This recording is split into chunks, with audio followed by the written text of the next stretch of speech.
नमस्कार दोस्तों, मैं अनूप कुमार श्रीवास्तव आपका स्वागत करता हूं। तो बच्चे, हम मॉडर्न हिस्ट्री पढ़ रहे थे और मॉडर्न हिस्ट्री में जो हमारा चैप्टर था, चैप्टर का क्या नाम था? मराठा शक्ति। क्लियर है? तो सभी बच्चे पहले फोकस करेंगे कि हम ये जाने कि हम किस चैप्टर को पढ़ रहे थे। तो मैं आपको बता दूं कि हम पढ़ रहे थे मराठा शक्ति, और ये बहुत इंपॉर्टेंट चैप्टर है बच्चे। यहाँ से भी क्वेश्चंस जो हैं जनरली हमेशा आते हैं। और मराठा शक्ति में मैं आपको जिसके बारे में पढ़ा रहा था उसका नाम था बाजीराव प्रथम।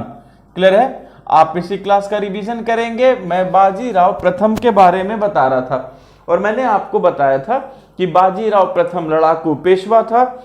शिवाजी के बाद ये दूसरा व्यक्ति था जिसने गुरिल्ला युद्ध पद्धति को स्टार्ट किया।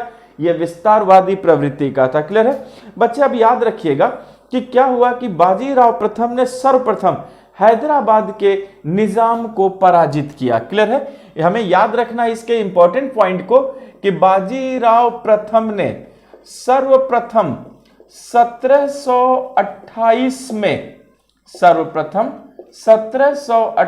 में हैदराबाद के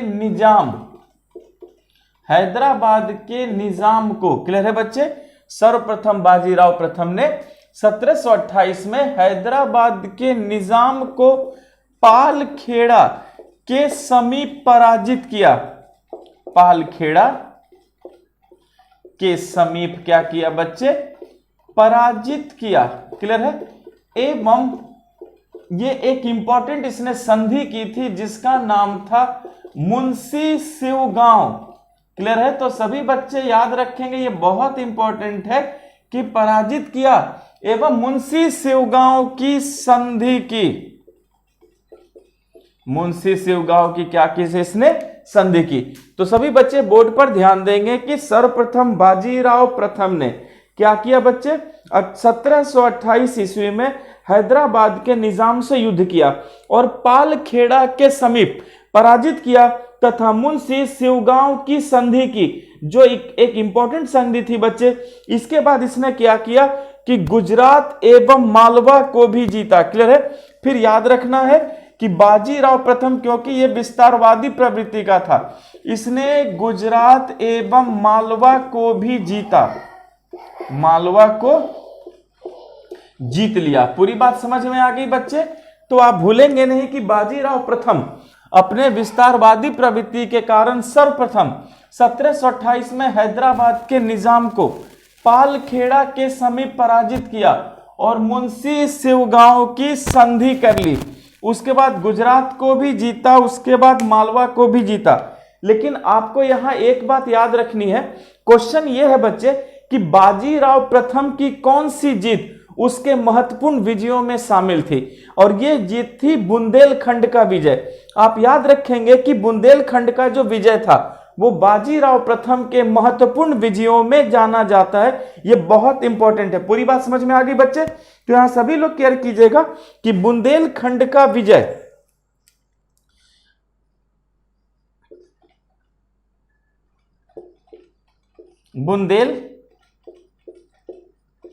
खंड का विजय महान विजयों में एक थी। ये आपको याद रखना है, महान विजयों में एक थी। इसका मतलब है कि वाकई बुंदेलखंड को जीतना उस समय बहुत बड़ी बात थी।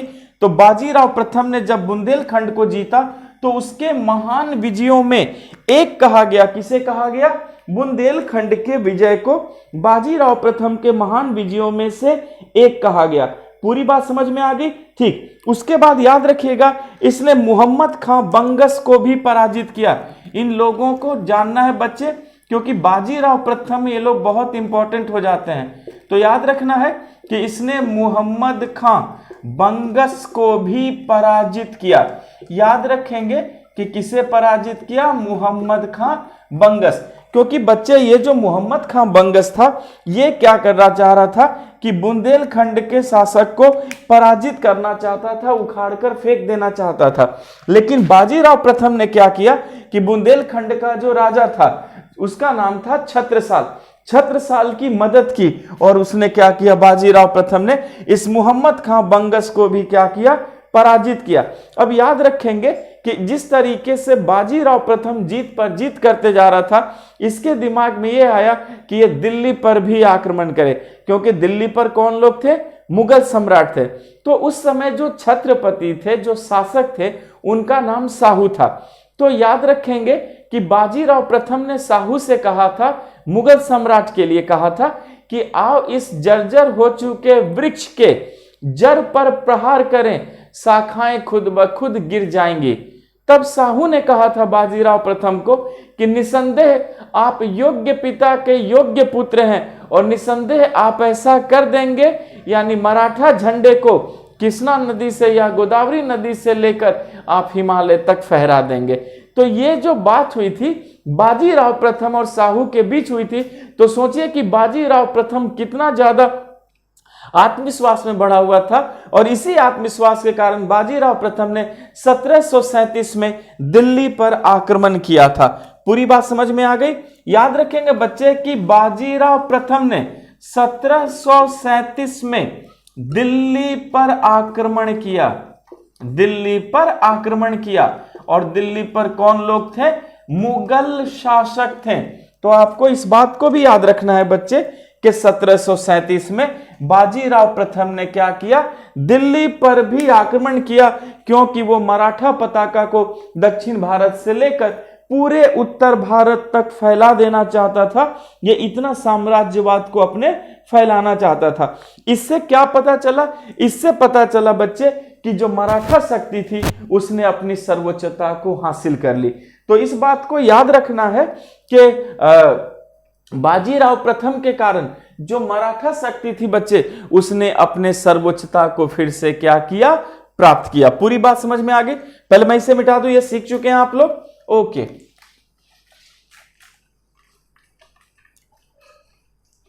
इन सभी बातों को याद रखेंगे। यहां से क्वेश्चन जैसे बनेंगे आप तुरंत जवाब दे देंगे, क्योंकि यहां पे कुछ प्रश्न डिस्टर्बिंग होते हैं, पर जो आपके क्लास नोट्स में आप उसी से आंसर बनाएंगे। याद रखेंगे कि बाजीराव प्रथम के वक्त मराठा शक्ति ने अपनी सर्वोच्चता प्राप्त की। मराठा शक्ति ने अपनी सर्वोच्चता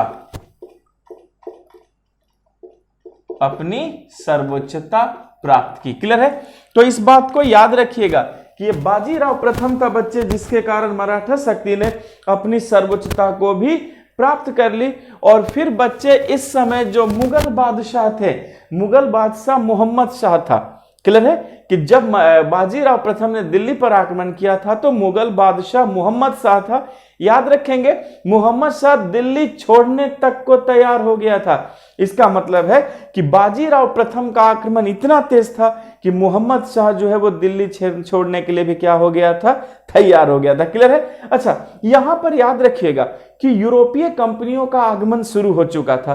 तो इस बाजीराव प्रथम ने पुर्तगालियों से बसीन और सोलसेट प्रदेश को छीन लिया था। क्लियर है? याद रखना है बच्चे आपको कि बाजीराव प्रथम ने इसने पुर्तगालियों से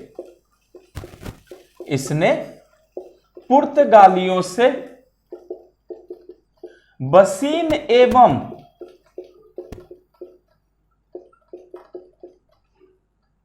सोलसेट प्रदेश, बसीन एवं सोलसेट प्रदेश को छीन लिया था। आप समझ सकते हैं इसमें कितना ज्यादा पावर था बच्चे, किसने पुर्तगालियों से इन दो प्रदेशों को छीना था। ये बहुत इंपॉर्टेंट है। ठीक है, पहले याद रखेंगे मराठा शक्ति ने सर्वोच्चता प्राप्त की और बाजीराव प्रथम ने पुर्तगालियों से बसीन और सोलसेट प्रदेश को छीन लिया। क्लियर है यहां पर? अच्छा, फिर एक चीज और याद रखिएगा बच्चे कि बाजीराव प्रथम एक मस्तानी नाम की मुस्लिम स्त्री के प्रेम के कारण भी चर्चित रहा था। क्लियर है? इस बात को भी जान लेंगे आप लोग। याद रखेंगे कि यह मस्तानी नामक मुस्लिम स्त्री से प्रेम करता था। मस्तानी नामक मुस्लिम स्त्री से प्रेम करता था। क्लियर है? तो याद रखिएगा बच्चे, ये भी बाजीराव प्रथम के जीवन से जुड़ा हुआ है। किसने एक मस्तानी नाम की मुस्लिम स्त्री से क्या किया था बच्चे? प्रेम किया था। फिर 1740 ईस्वी में नर्मदा नदी के किनारे बाजीराव प्रथम की क्या हुई? मृत्यु हुई। क्लियर है बच्चे? तो इस बात को भी हमें याद रखना है कि 1740 में नर्मदा नदी के किनारे इसकी मृत्यु हुई, यानी बाजीराव प्रथम की क्या हुई बच्चे? मृत्यु हुई। एक लड़ाकू पेशवा, एक महान योद्धा और एक साम्राज्यवादी सोच वाले योद्धा का क्या हो गया बच्चे? मौत हुई। तो सभी लोग याद रखें कि ये बाजीराव प्रथम था जिसने 1740 ईस्वी में नर्मदा नदी के किनारे अपनी मौत पाई। स्पष्ट है यहां तक? चलिए बच्चे, हमने यहां पर बाजीराव प्रथम की सारी बातों को जाना। जितने भी प्रश्न हैं, बाजीराव प्रथम ज्यादा इंपॉर्टेंट है, इसलिए मैंने इसको आपके सारे बातें को बताया है। ठीक है, आप एक एक प्रश्न को डील कर पाए। अब यहां से बाजीराव प्रथम की जब मौत हो गई, उसके बाद जो अगला पेशवा बना उसका नाम था बालाजी बाजीराव। ठीक है, चलिए बच्चे, अब हम अपने अगले पेशवा पर चलते हैं।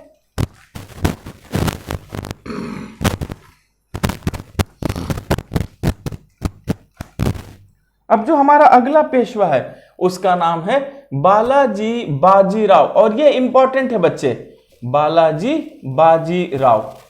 ठीक है, जैसे हम पढ़ेंगे अपने आप समझ में आएगा कि बालाजी बाजीराव क्यों इंपॉर्टेंट है। देखिए मैंने इंपॉर्टेंट का मार्क भी लगा दिया है ताकि आपको कोई परेशानी नहीं हो। चलिए अब बालाजी बाजीराव के बारे में समझना शुरू करते हैं। सबसे पहले याद रखिएगा कि बालाजी बाजीराव के वक्त जो पेशवा का पद था वो पैतृक हो गया, वंशानुगत हो गया। पूरी बात समझ में आ गई? याद रखेंगे कि बालाजी बाजीराव के वक्त ही पेशवा का पद पैतृक हो गया।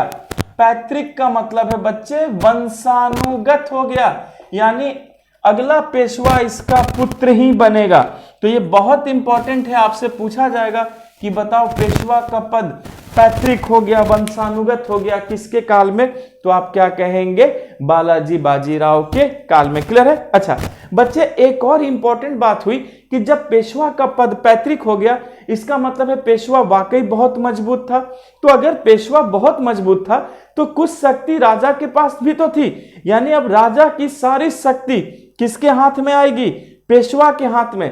तो आपको याद रखना है कि 1750 में संगोला की संधि हुई। क्लियर है? 1750 में संगोला की संधि हुई और इस संधि से शासन का समस्त अधिकार किसके पास आ गया? पेशवा के पास आ गया। पूरी बात समझ में आ गई बच्चे? याद रखेंगे 1750 में संगोला की संधि से, 1750 में संगोला की संधि से सारे अधिकार पेशवा के हाथ में आ गए। सारे अधिकार पेशवा के पास आ गए। पूरी बात समझ में आ गई? तो आपको ये दोनों पॉइंट याद रखना है, बहुत इंपॉर्टेंट है कि बालाजी बाजीराव के वक्त पेशवा का पद पैतृक हुआ और 1750 में संगोला की संधि हुई थी और सारे अधिकार किसके पास आ गए बच्चे? तो हम कहेंगे पेशवा के पास आ गए। और पेशवा बहुत मजबूत हो चुका था क्योंकि एक तो पद भी पैतृक हो गया और शासन का सारा अधिकार भी आ गया।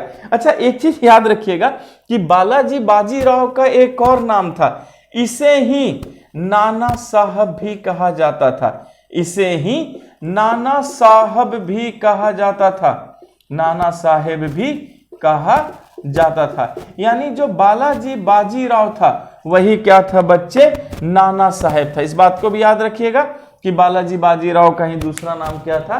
नाना साहेब था। ओके, अब याद रखिए बालाजी बाजीराव ऐसा मराठा पेशवा था जिसने मराठा शक्ति का विस्तार उत्तर और दक्षिण दोनों तरफ किया था। ये बच्चे याद रखिएगा कि मराठा शक्ति का विस्तार, मराठा शक्ति का विस्तार उत्तर एवं दक्षिण दोनों तरफ किया। उत्तर एवं दक्षिण दोनों तरफ किया। तो देख सकते हैं कि बालाजी बाजीराव के वक्त एक तो पेशवा का पद भी पैतृक हुआ, सारे अधिकार भी हो गए, और इसने मराठा शक्ति का जो विस्तार है बच्चे उत्तर में तो किया ही किया, उत्तर के साथ साथ दक्षिण में भी किया, और इसने भी हैदराबाद के निजाम को हराया। याद रखिएगा कि इसने भी हैदराबाद के निजाम को हराया और उसके साथ झलकी की संधि की। क्लियर है? याद रखेंगे, हैदराबाद के निजाम को हराया, हैदराबाद के निजाम को हराया तथा झलकी की संधि की। क्लियर है? तो एक ये भी बात है कि झलकी की संधि किसके साथ हुई थी? तो निजाम के साथ। तो इसने भी क्या किया बच्चे, बालाजी बाजीराव ने भी कि हैदराबाद के निजाम को पराजित किया और उसके साथ कौन सी संधि की? झलकी की संधि की। और ये जो झलकी की संधि हुई थी बच्चे, ये 1752 में हुई थी। इस बात को याद रखिएगा कि झलकी की संधि कब हुई थी? 1752 में। और हैदराबाद का निजाम भी इससे क्या हुआ? पराजित हुआ। अच्छा, अहमद शाह अब्दाली का सभी आप लोगों ने नाम सुना होगा, तो इस बात को याद रखिएगा कि इसी के समय अहमद शाह अब्दाली का भी क्या हुआ बच्चे? आक्रमण हुआ। क्लियर है? तो याद रखेंगे कि इसी के समय अहमद शाह अब्दाली का आक्रमण हुआ। अहमद शाह अब्दाली का आक्रमण हुआ। पूरी बात समझ में आ गई? यानी जब अहमद शाह अब्दाली का आक्रमण हुआ था, उस समय मराठों का पेशवा कौन था? तो उस समय मराठों का पेशवा कौन था बच्चे? तो हम कहेंगे बालाजी बाजीराव। तो याद रखिएगा कि बालाजी बाजीराव के वक्त ही बच्चे अहमद शाह अब्दाली का आक्रमण हुआ था, और इस युद्ध को क्या कहा गया था? पानीपत का तीसरा युद्ध, जो कब हुआ था? 1761 में हुआ था। पूरी बात समझ में आ गई? तो याद रखेंगे कि इसी के समय अहमद शाह अब्दाली ने भारत पर बच्चे आक्रमण भी किया। क्लियर है? और जो युद्ध हुआ था मराठा और अहमद शाह अब्दाली के बीच, इस युद्ध को क्या कहा गया था? पानीपत का तीसरा युद्ध। क्लियर है बच्चे? ओके, फिर यहां पर याद रखिएगा सभी लोग कि मराठा एवं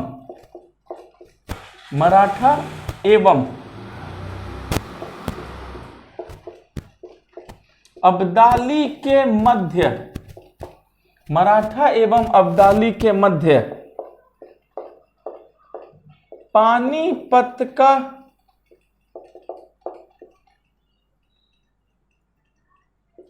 तीसरा युद्ध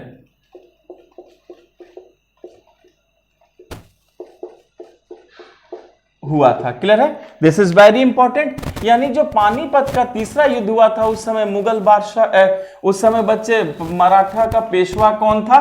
तो हम क्या कहेंगे कि मराठा का पेशवा था बालाजी बाजीराव। तो याद रखिएगा कि बालाजी बाजीराव मराठों का पेशवा और अहमद शाह अब्दाली के वक्त के बीच क्या हो गया? पानीपत का तीसरा युद्ध हुआ।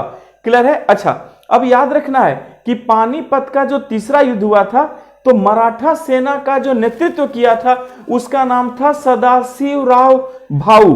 क्लियर है बच्चे? चलिए यहां हम जानना शुरू करते हैं कि मराठी सेना का नेतृत्व, मराठी सेना का नेतृत्व सदाशिवराव भाऊ ने किया।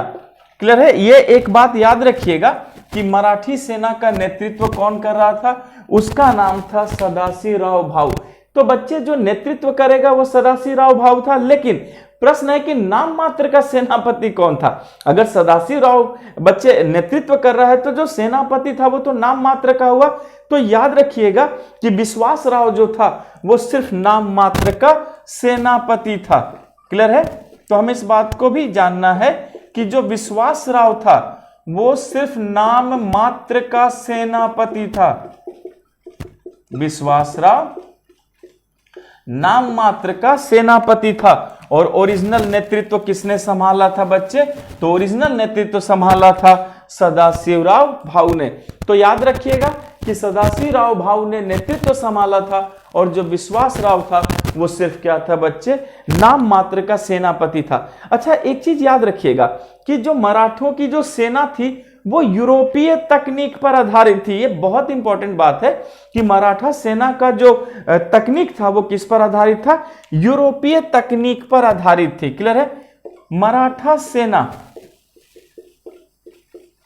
यूरोपीय तकनीक पर आधारित थी।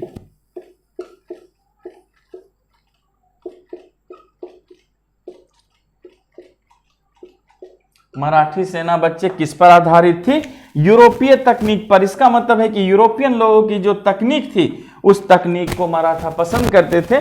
तो पानीपत के तीसरे युद्ध में यह देखा गया कि जो मराठों की सेना थी वो यूरोपीय तकनीक पर आधारित थी। अच्छा, जो तोपखाना था उसका कमान किसके हाथ में था, उसका नाम था इब्राहिम खां गारदी। क्लियर है बच्चे? याद रखना है, तोपखाने की कमान, तोपखाने की कमान इब्राहिम खां गारदी के पास थी। क्लियर है? यानी मराठा सेना यूरोपीय तकनीक पे आधारित थी और जो तोपखाना संभाल रहा था उसका क्या नाम था, इब्राहिम खां गारदी था। लेकिन बच्चे आप जानते हैं कि इसके बाद भी मराठा शक्ति की क्या हुई, पराजय हुई, और इस तरीके से पराजित हुई कि पूरी मराठा शक्ति बिखर गई। इतिहासकार ये भी कहते हैं कि ऐसा कोई परिवार नहीं था जिसने अपने एक न एक सदस्य को नहीं खोया हो। पूरी बात समझ में आई? यानी मराठों की बुरी तरीके से इसमें क्या हुई बच्चे, पराजय हुई। तो इस बात को याद रखना है कि इतना होने के बाद भी मराठों की पराजय हुई, और बच्चे ऐसे पराजय हुई कि दोबारा मराठा शक्ति जो है ऊपर की ओर नहीं उठ पाई। क्लियर है? पूरी बात समझ में आ गई बच्चे? अच्छा, अब बालाजी बाजीराव के बाद जो अगला पेशवा बना उसका नाम था माधवराव नारायण राव। पूरी बात समझ में आ गई बच्चे? यहां तक क्लियर है? फिर हम चलिए क्लास को आगे बढ़ाते हैं। अब हमारा अगला पेशवा है माधवराव नारायण राव।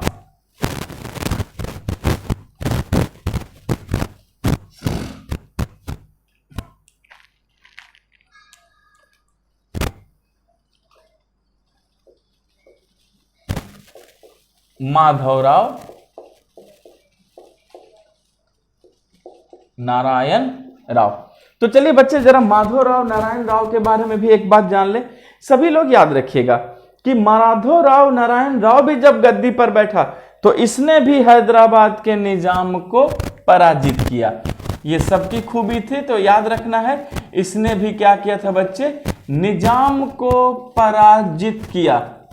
क्लियर है? तो हमें इस बात को भी याद रखिएगा कि माधवराव नारायण राव जो पेशवा था इसने भी क्या किया था, निजाम को पराजित किया था। निजाम इससे भी क्या हुआ था बच्चे, हारा था। अच्छा, जो मैसूर का शासक था हैदर अली, क्लियर है, टीपू सुल्तान का पिता था वो, तो मैसूर के शासक हैदर अली को बाध्य कर दिया इसने कि तुम मराठों को नजराना दो। तो याद रखिएगा बच्चे कि माधवराव नारायण राव ने हैदर अली को बाध्य किया नजराना देने के लिए। यह बहुत इंपॉर्टेंट है, आप इसे याद रखिएगा। पूरी बात समझ में आ गई है बच्चे? चलिए हम आगे बढ़ते हैं और याद रखेंगे कि इसने मैसूर के शासक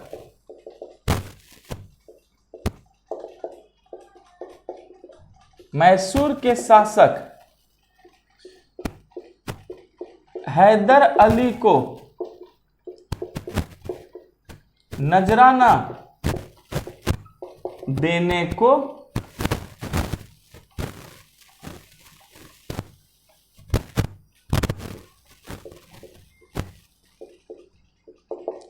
को बाध्य किया। पूरी बात समझ में आ गई? तो बच्चे आप इसको याद रखिएगा कि ये था आपको माधवराव नारायण राव जिसने मैसूर के हैदर अली को भी बाध्य कर दिया बच्चे कि तुम क्या करोगे, हमें नजराना दोगे। तो निजाम हारा, मैसूर का शासक टीपू जो हैदर अली था वो नजराना देने लगा। अच्छा, इसके बाद इसने क्या किया कि राजपूत, जाट और रुहेला सरदारों को भी पराजित किया। क्लियर है बच्चे? याद रखेंगे, ये इसकी खूबी थी। राजपूत, जाट, रूहेला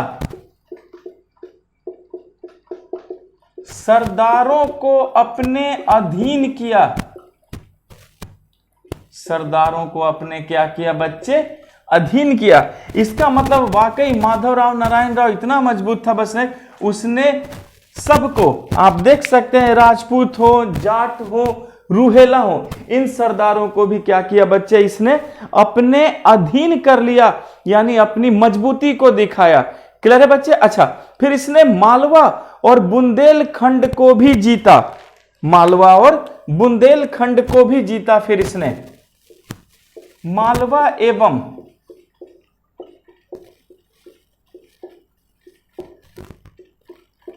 बुंदेलखंड को भी जीता।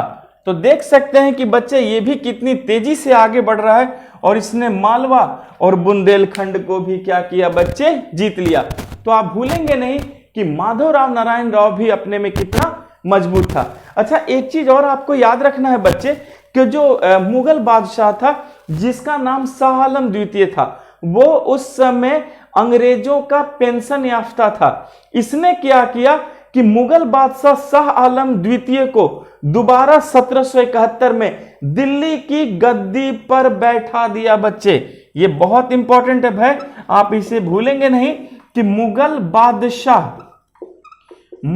बादशाह शाह आलम द्वितीय को, मुगल बादशाह शाह आलम द्वितीय को 1771 में दोबारा दिल्ली की गद्दी पर बैठाया। दोबारा दिल्ली की गद्दी पर बैठा दिया और मराठों का पेंशन भोगी बना दिया। याद रखिएगा, मराठों का क्या हुआ? पेंशन भोगी बनाया। मतलब अब मुगल बादशाह को पेंशन कौन देगा? तो हम क्या कहेंगे? मराठा देंगे। तो याद रखिएगा बच्चे, मुगल बादशाह शाह आलम द्वितीय को 1771 में दोबारा इसने दिल्ली की गद्दी पर बैठाया और मराठों का क्या बना दिया? पेंशन भोगी बनाया। तो ये भी अपने आप में बहुत बड़ी बात है कि मुगल बादशाह जो अंग्रेजों के अधीन था उसको ले आया, दिल्ली की गद्दी पर बैठाया और कहा कि तुम्हें पेंशन हम देंगे। इसका मतलब है बच्चे, माधवराव नारायण राव ने याद रखिएगा, मराठा शक्ति को पुनः प्राप्त करने में इसने क्या किया बच्चे? विजय हासिल कर ली। पूरी बात समझ में आई? तो सभी बच्चे याद रखिएगा कि इसने क्या किया कि मराठा शक्ति को पुनः प्राप्त करने में सफल रहा और 1772 में अचानक इसका क्या हुआ बच्चे? देहांत हुआ। तो इस बात को याद रखिएगा कि मराठा शक्ति को देखने बच्चे, आपको याद रखना है कि इसने मराठा शक्ति को पुनः प्राप्त करने में सफल रहा। महाराष्ट्र शक्ति को पुनः प्राप्त करने में सफल रहा, पुनः प्राप्त करने में सफल रहा। तो बच्चे ये बहुत इंपॉर्टेंट है कि माधवराव नारायण राव था बच्चे, उसने मराठा शक्ति को क्या किया? पुनः प्राप्त कर लिया और उसमें ये क्या रहा बच्चे? सफल रहा। पूरी बात समझ में आई? तो हम समझ सकते हैं कि माधवराव नारायण राव भी अपने आप में कितना मजबूत था। क्लियर है? आप भूलेंगे नहीं बच्चे, इसने निजाम को पराजित किया, मैसूर के शासक हैदर अली को नजराना देने के लिए बाध्य किया, राजपूत, जाट, रूहेला सरदार को अपने अधीन किया, मालवा और बुंदेलखंड को भी जीता और मुगल बादशाह शाह आलम द्वितीय को 1771 में दिल्ली लेकर आया और दिल्ली की गद्दी पर दोबारा क्या किया बच्चे? इसे बैठा दिया और दिल्ली की गद्दी पर दोबारा बैठाया और फिर मराठों का पेंशन भोगी बनाया और मराठा शक्ति को पुनः प्राप्त करने में माधवराव नारायण राव क्या रहा बच्चे? सफल रहा। तो माधवराव नारायण राव भी अपने आप में बहुत मजबूत था। फिर क्या हुआ कि 1772 ईस्वी में अचानक माधवराव नारायण राव का क्या हो गया बच्चे? देहांत हो गया। तो याद रखिएगा कि एक मजबूत पेशवा की भी यहां मौत हुई और अचानक 1772 में इसका देहांत हुआ। यहां पर पूरी बात समझ में आ गई है? ठीक है, तो बच्चे आप भूलेंगे नहीं कि 1772 में इसका क्या हुआ था, देहांत हुआ था, और माधवराव नारायण राव जो है खत्म। पूरी बात समझ में आ गई बच्चे? तो इट्स एनफ फॉर टुडे, आज के लिए काफी।